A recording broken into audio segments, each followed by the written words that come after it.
La palabra con nosotras, con nosotros. Una reflexión de la palabra cotidiana en diálogo con el acontecer de la comunidad universitaria.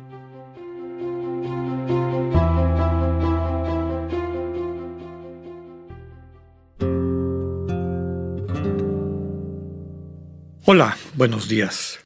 Bienvenidas, bienvenidos a la palabra con nosotras, con nosotros. Llegamos al viernes 7 de julio de la 13ª semana del tiempo ordinario y nuestro recorrido por el Evangelio de San Mateo. No me canso de subrayar que los evangelios fueron escritos no para ser leídos como quien lee un texto cualquiera, sino para ser vividos. Y cuando nacieron, así es como las personas acogían los relatos. En esa época en que no había televisión, no había estos medios visuales, en las culturas orales, la gente de manera natural se metía a la narrativa, al relato.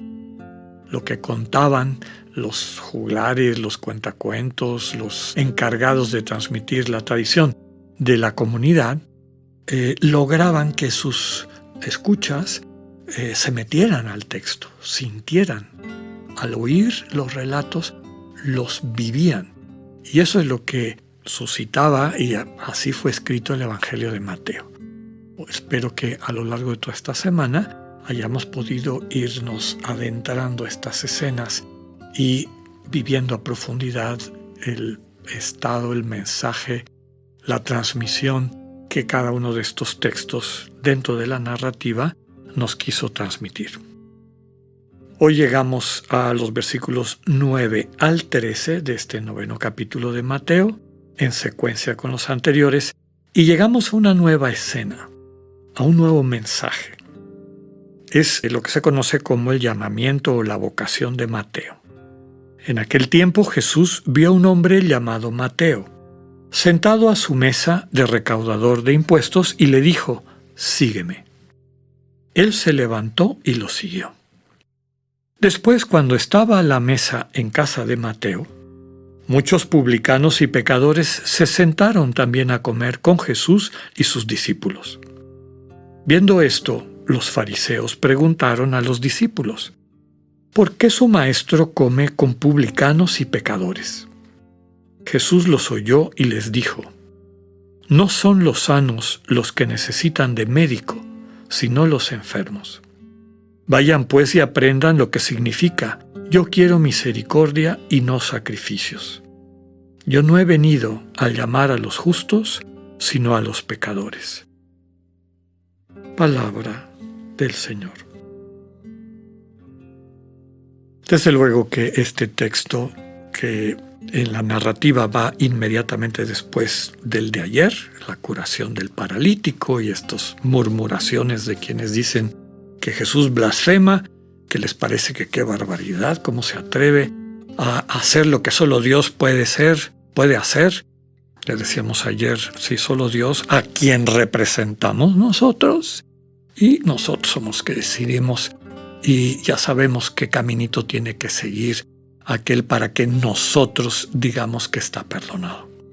Y la propuesta del Señor Jesús es: Dios perdona, es decir, sana, donándose, y eso lo puede hacer a través, y esa es la vocación central del ser humano como imagen de Dios, de todos aquellos y aquellas que viven en comunión con este Dios vivo. Maravillados, nos decía la lectura de ayer, la gente que veía que Dios había dado ese poder a los hombres y mujeres, a los seres humanos. El poder de levantar a los paralíticos a través de este perdón.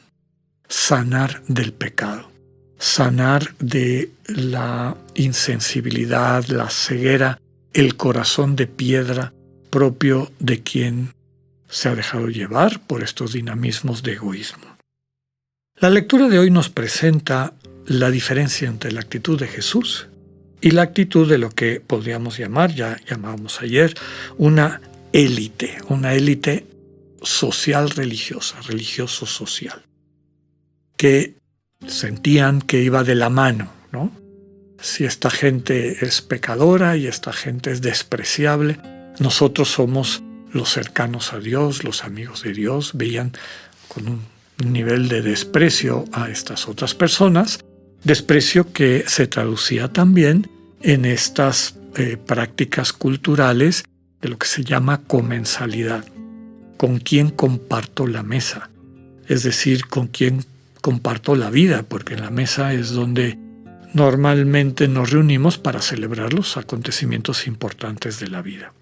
Para ellos, para esta élite religiosa y social de la época, estas personas eran despreciables. Ya hemos dicho en otras ocasiones por qué el cargo de publicano o cobrador de impuestos era despreciable para el pueblo de Israel.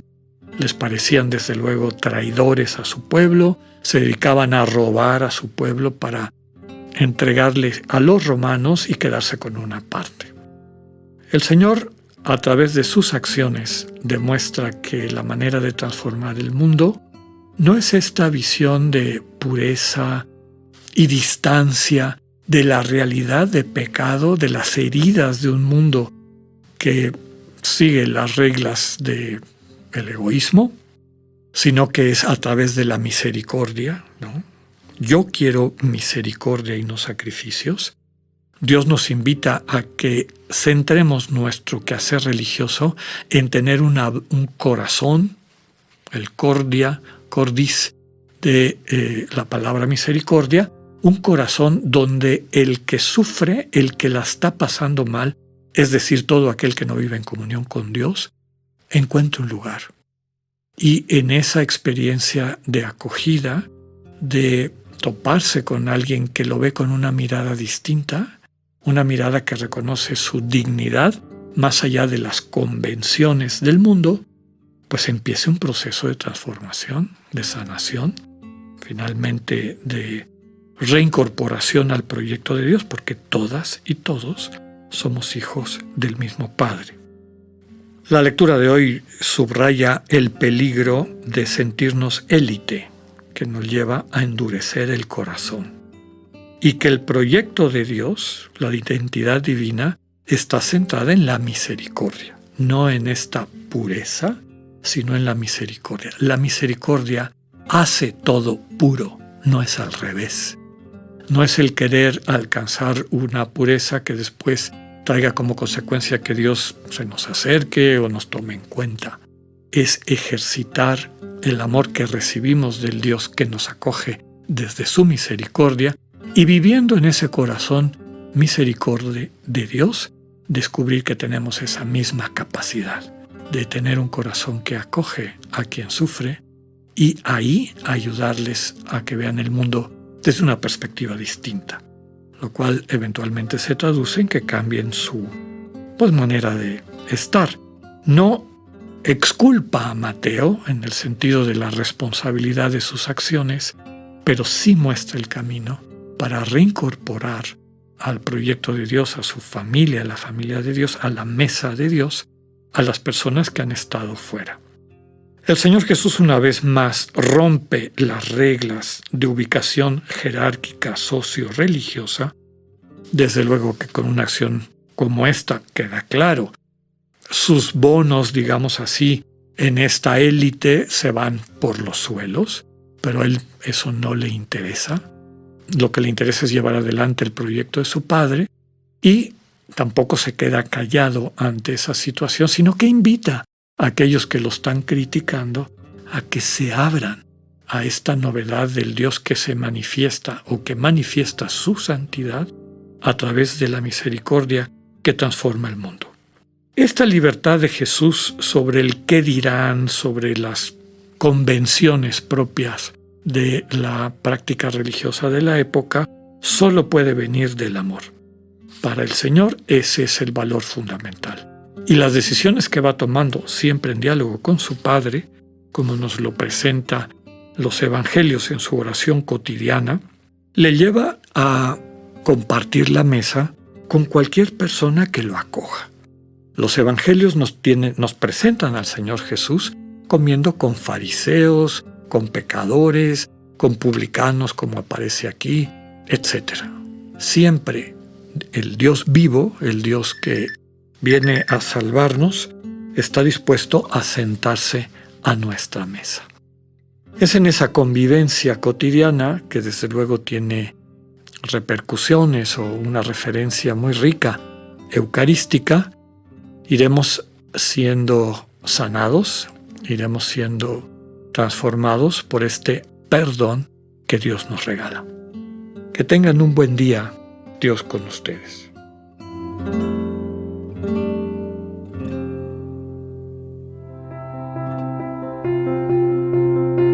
Acabamos de escuchar el mensaje del Padre Alexander Satirka.